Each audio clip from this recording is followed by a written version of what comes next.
Hello everybody, it's Miscensure if you are not sure, and welcome back to another Overwatch update video where today we're going to be discussing BlizzCon and the What's New panel. So I did one of these last year and it turned out pretty well, so I thought about doing it again. So first things first, if you have not heard about it, the biggest announcement from the opening ceremony was the fact of that there's a new hero in Overwatch.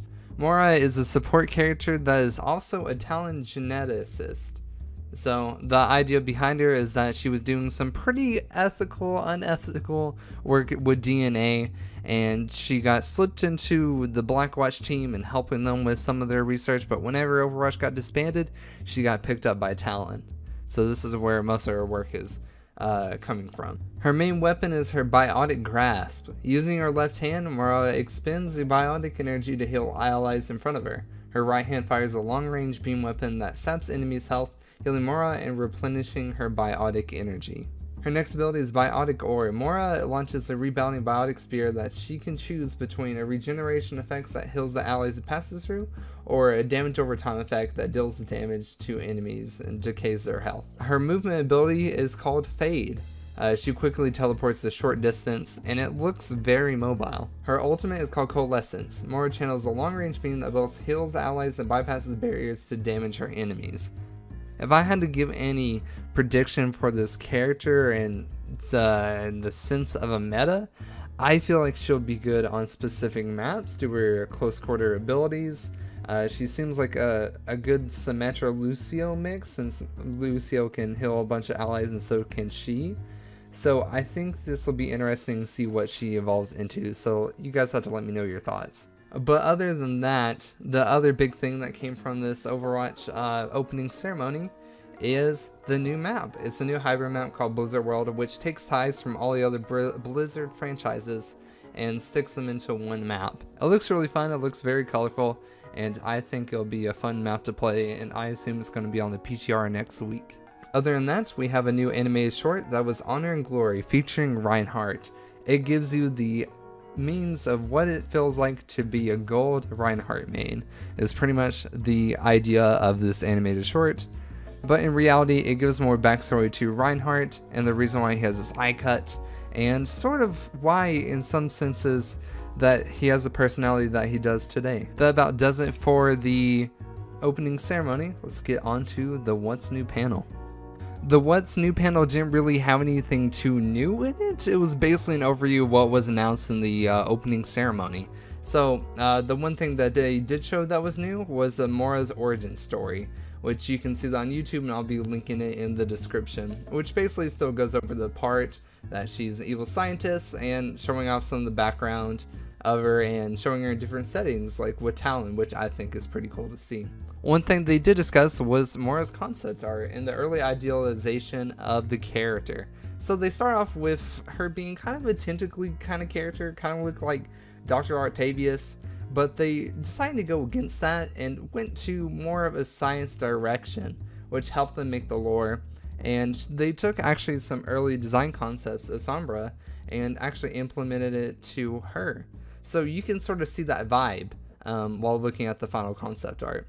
But one thing I think is really cool is with the hands, the arm details. So her left hand is her healing hand. So you can see in this hand that it's way more healthy and does not look genetically mutated, unlike the right hand that looks really messed up from all the tasks and experiments that she's done to people. So you can see kind of a glimpse of what her work has done in her hands. I think that's amazing. But yeah, even her hand movements have that sort of ideal, and it's just really cool animation work. But I think I'm looking too much into it because I'm an animation major, but whatever. Other than that, they kind of talked about her skills a little bit. The Fade skill being good around getting away from enemies real quick, or trying to get to other teammates, or trying to get around corners. It's a really good mobile skill. But they also discussed her ultimate, which is really good, but it's not that strong against armored targets. So if you're trying to damage them, good luck, buddy. You're not getting very far with it. Next thing we have is some concept art for the legendary skins. So these are the 2 installment of legendary skins, and we don't see the other colorations, but here they are. The first skin really reminds me of David Bowie. It's just giving me that vibe. I don't know if it's just me, but it seriously gives me a strong identification with David Bowie for whatever reason. But the other skin really reminds me of Symmetra's skin that she got from the anniversary event. I don't know if anybody else sees the similarities, but I think that's pretty cool. It looks good on her. Seeing her without the mask, which I think is pretty neat. So I'm kind of excited to see her rare skins as well. Other than that, they showed off some more stuff of the Blizzard World map, and they showed the trailer again and kind of give you a park overview as if you got a pamphlet and you got the map and showcase what it looks like in arrangement. So it kind of looks like Disney World in a sense. But one thing that they did mention, which is I thought was pretty clever, is that Overwatch is not included in the theme park, mainly because you're in the game Overwatch, and Overwatch doesn't really exist as a game or whatever. I think that's a pretty neat touch. And other than that, some other cool things that they tell you about is that in the payload, there's a different item from each of the different franchises in that payload, and it's random every single time that you play, which I think is a nice little detail.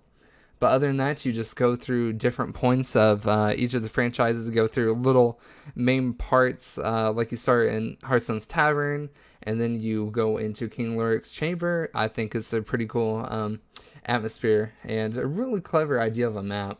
There's a lot of cool Easter eggs on the map, whether it be audio or visual, dealing with the different franchises. The next big thing that they revealed were a bunch of different skins were pretty much inspired from the different Blizzard franchises, which I think some of these look absolutely amazing, even though there's such a stretch for the characters, but I do not care.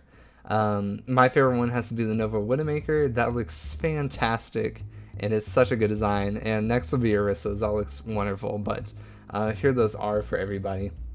But other than that, they also made skins for 2 of the animated trailers. So they made one for the Crusader Reinhardt, the young Reinhardt, which looks really cool. His armor looks amazing. But you also have Eco Point May, which is super cute, and I think her gun is going to look awesome in the skin. Other than that, that's about it for the panel, but they did have a Q&A session, so I'll pretty much bring up the main important questions that were brought up. So one of them was, does Moira have a connection between her and Zen's power? But they state that the power that she has is more of a connection to Mercy, and Moira and Mercy actually used to work together, and there's some hints on the Oasis map about that.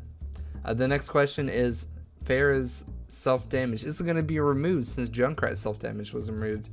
They're going to look into it, and I think that would be really, really awesome if it did get removed. It would help a lot, and I think it would be super fun. But another thing they brought up is next year's PvE event going to be in Icomod based on this animated short? And they said they don't know yet, but they really like the map and area, so the potential is there. So another thing that they discussed about was some more balancing questions that were brought up about Symmetra. She isn't going to get any healing abilities, but they are keeping an eye on her, but their main focus right now is to change Mercy. And that's the same thing with mobility. They were talking about, and they know that some mobility for characters isn't the strongest, but that kind of makes that character in the same sense. Another question that was brought up was about level design. Will you reuse old game areas in other modes, like Route 66 assets, but new mechanics? So if I had to say anything about being in digital media, of course they're going to reuse old assets, and that's what they said. But they talk about what's best for the map. They decide that whenever they're building it for the game mode. Another thing somebody asked about is if they're going to change anything about quick play, for the fact that mostly 6 people pick DPS roles, and they're like, that's just another factor to matchmaking, and it would just make queue times longer, so they're just avoiding it right now. So have fun in quick play, everybody. Another question that was brought up was about competitive mode. Are they going to add a redefined scoreboard so it gives you more details about your team and the enemy's team?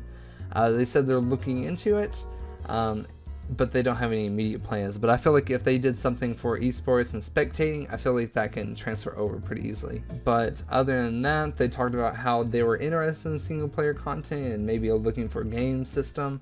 But a lot of the other things are just not into full development yet. So they're getting this idea on feedback, and they're finding it interesting. So a lot of things that people are bringing up could possibly happen. So that about does it for Overwatch and BlizzCon. So some of the other things that are going to be discussed is Junkertown and how they made that animation, which I thought was phenomenal. And the other thing is they're going to unravel the box sets on the epic stage. What's in the loot box? I'm not going to go over that because it's probably going to be 3 whites and 1 blue. So I would check Reddit, and all the sources I got from are from Reddit, and I'll link that down in the description. But that pretty much about does it for BlizzCon. There's a lot more information this time around, a lot more news. It's been crazy, but I've enjoyed looking into it and watching the World Cup. So anyways, if you guys enjoyed, thank you guys so much for watching and subscribe. But as always, safe sells and bye bye.